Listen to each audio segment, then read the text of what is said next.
Hello, I am roaringbug and welcome to my Sims 4 speed build.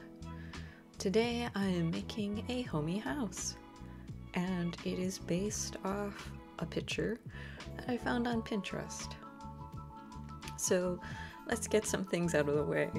If you like my video, please like, subscribe, or leave me a comment. Also, you can find me on my various social media platforms in my description. And if you like my build, you can download it off the gallery at roaringbug. It's all one word, and this house is completely base game. So now that is out of the way, I can focus talking about this build. So the picture that I found on Pinterest of this house is just a black and white picture of the front of the house. I tend not to look at the floor plans of houses. I tried doing some houses with floor plans already part of the build, but it's actually really hard to make a house based off a real life floor plan because the grid system in The Sims is kind of limited in spacing. So things tend not to be proportioned in the exact way they would be in real life. So I tend not to try to make an exact copy of a house if it's based off a real life image, because there really isn't any way to make it look like a real house just because of the limitation of the sizing. Because you can't make anything like half tiles when certain objects look like they should be half tiled in length. Oh, also what you're seeing me doing right now with that roof piece, if you do, I think it's Control C or no, not Control C, like Control C or Shift C. If you do those commands on the keyboard while you're highlighting a roof piece, it'll give you 2 extra circles that'll give you more freedom to manipulate the shape of the roof piece. I only did that because I wanted more curvature in that front piece of the roof. And, you know, I thought this house looked very charming, and what I really wanted to do was really recreate the garage on the right side of the house. And you know, I don't go in with perfection in mind when I first start trying to recreate a house in The Sims. Because I know that, you know, if you start making a shape, you can just manipulate it. So I just usually go for just a rough shape, because you could see in my video that I went through different steps just pulling the shapes of the house, either longer or smaller, or I just lift the entire build and just scooched it forward, because like I said, I'm just going for like a rough shape and just trying to nudge it in the right direction. And for pillars, I usually just have them line up with the corners of the house.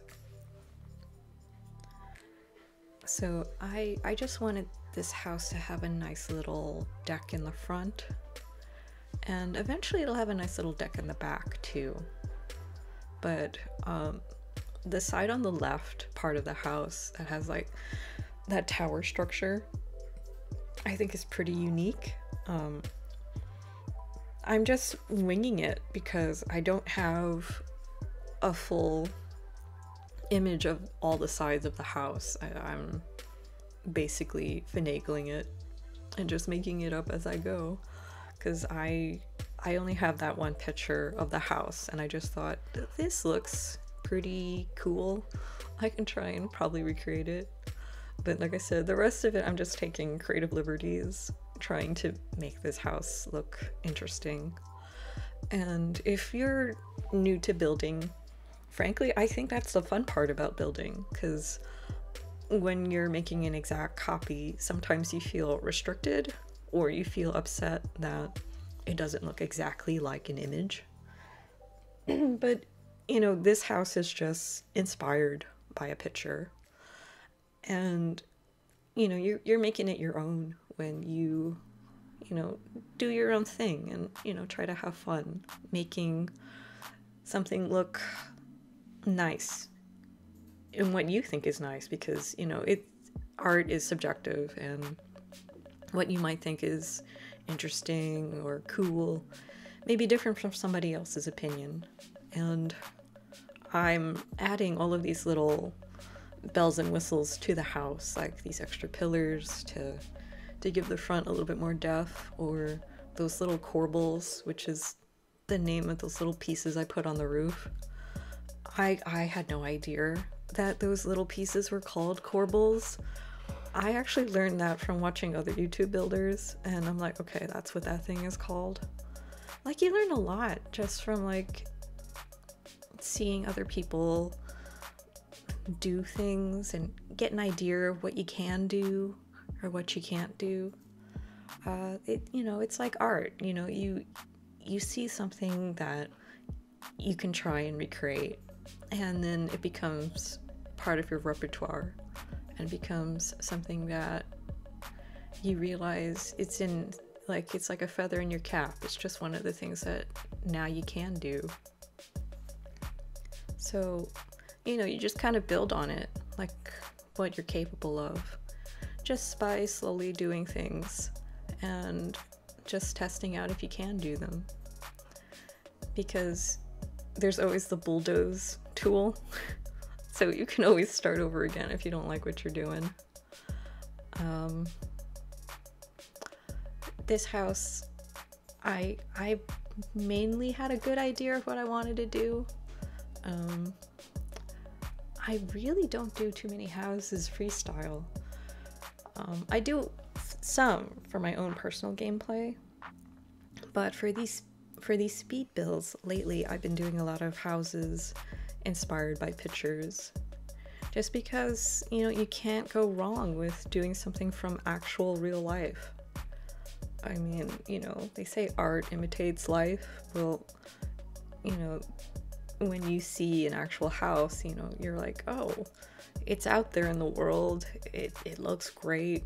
You know, you don't have to reinvent the wheel if you see something good.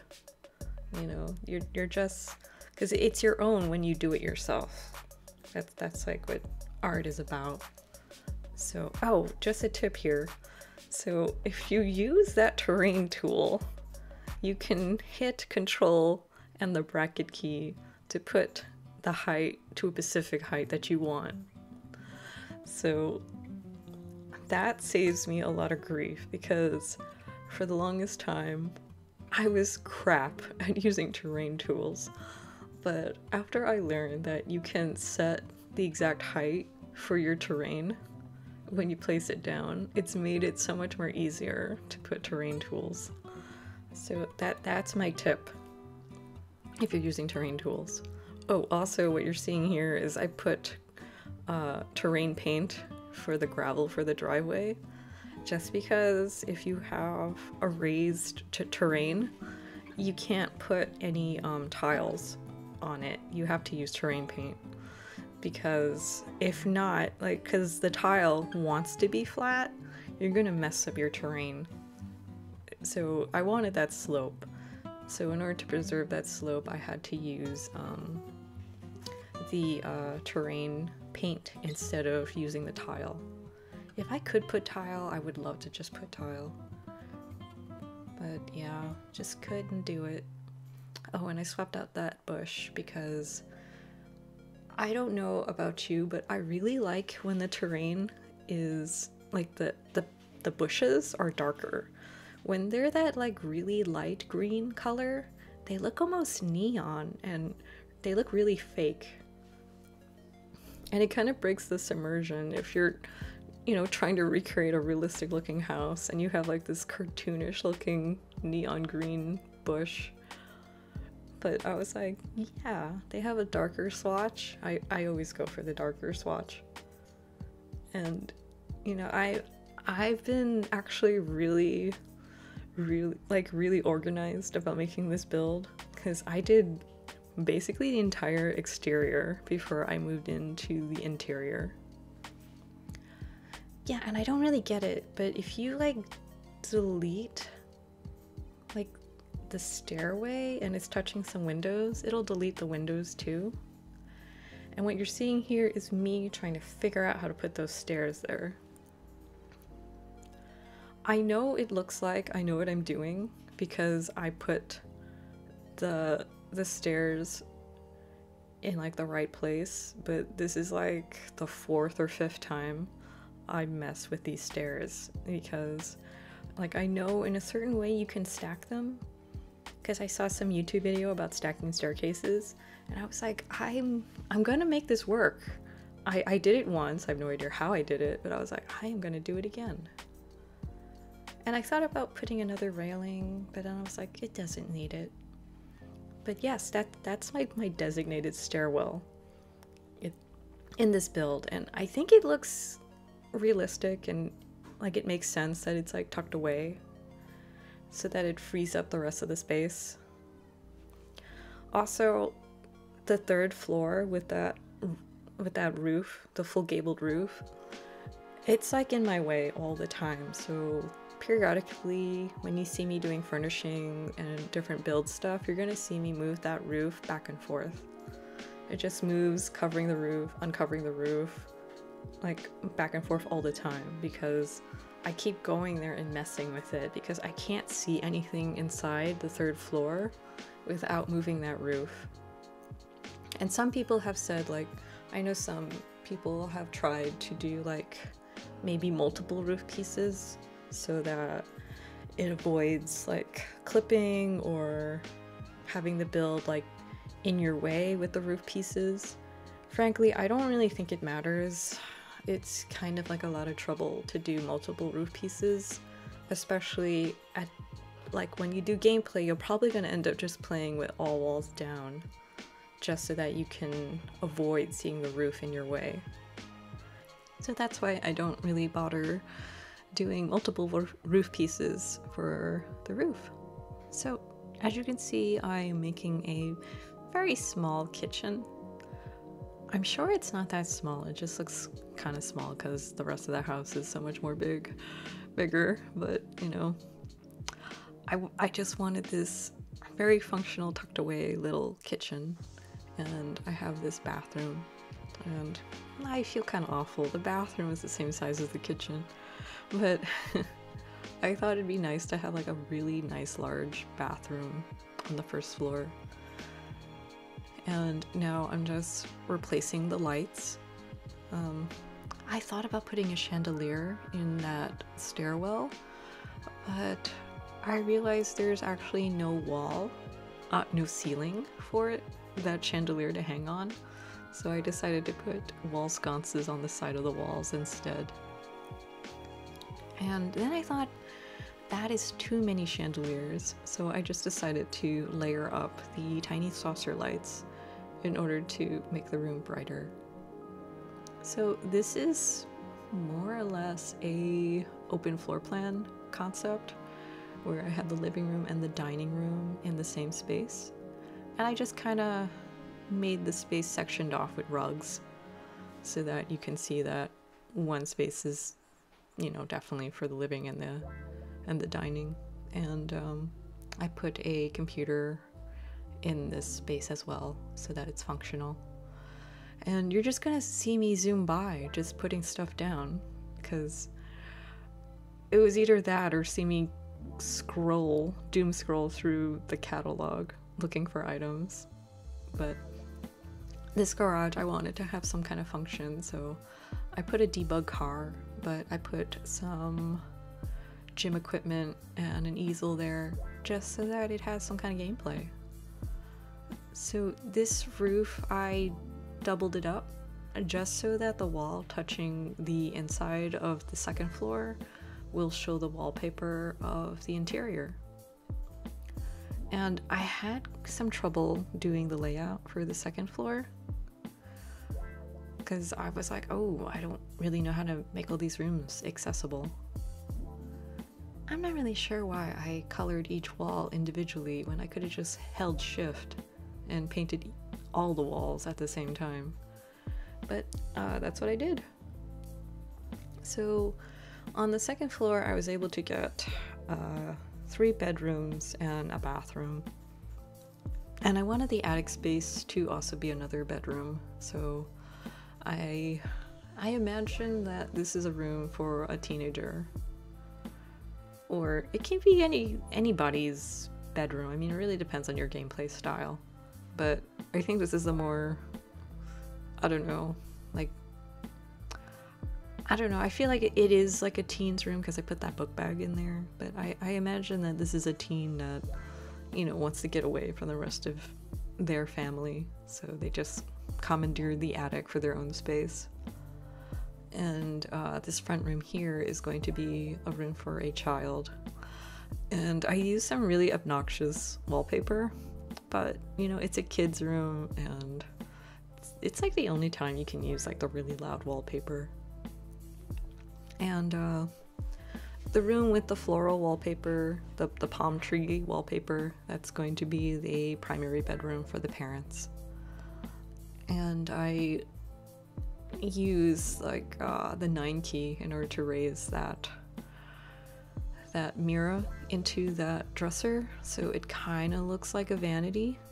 And I'm fudging putting these items on the bookshelf. I'm on that dresser just so that it looks like there's stuff on a vanity.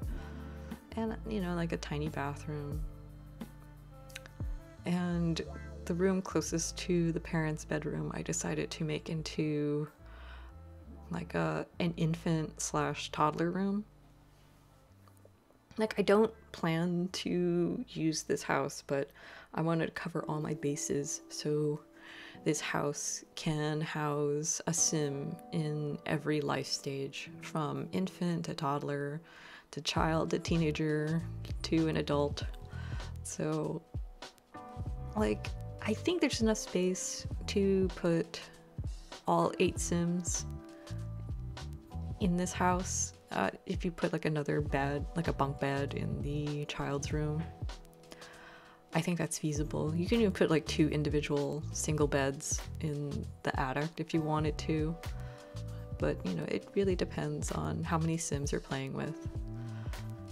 I don't really play with, I try not to play with too many sims because it can get kind of chaotic trying to tell them what to do. So I try not to play with more than just 4 sims in a household. But you know, it really depends on your gameplay style. So yeah, I'm just putting curtains on all the windows just for that bit of realism. But your sims don't really care about windows having curtains. So, you know, it doesn't really impact the gameplay too much. Oh, and I put the mailbox, which is good because when I build, usually the 2 things I always end up forgetting is the mailbox and the trash can. But I'm pretty sure I remembered them this time around. And I put this jungle gym in the back because it helps your child sim develop motor skills. And it, you know, it's got a hot tub in the back because I thought that would be nice. And I don't know, I felt like this house would be a little too small for a full pool, but you know, you could always move it to a bigger lot. So yeah, I think I'm just testing out the outdoor lighting, and next I think I just do a little bit of like landscaping and then like terrain paint. So all of these items are from the debug catalog, so they don't have any cost in game, but they're really good if you want to like furnish your lot, but you don't want any cost. And I nearly forgot that driveway was terrain paint. And I'm just putting a little bit of stone terrain paint like around like the concrete in the backyard. So yeah, thank you for watching. Bye.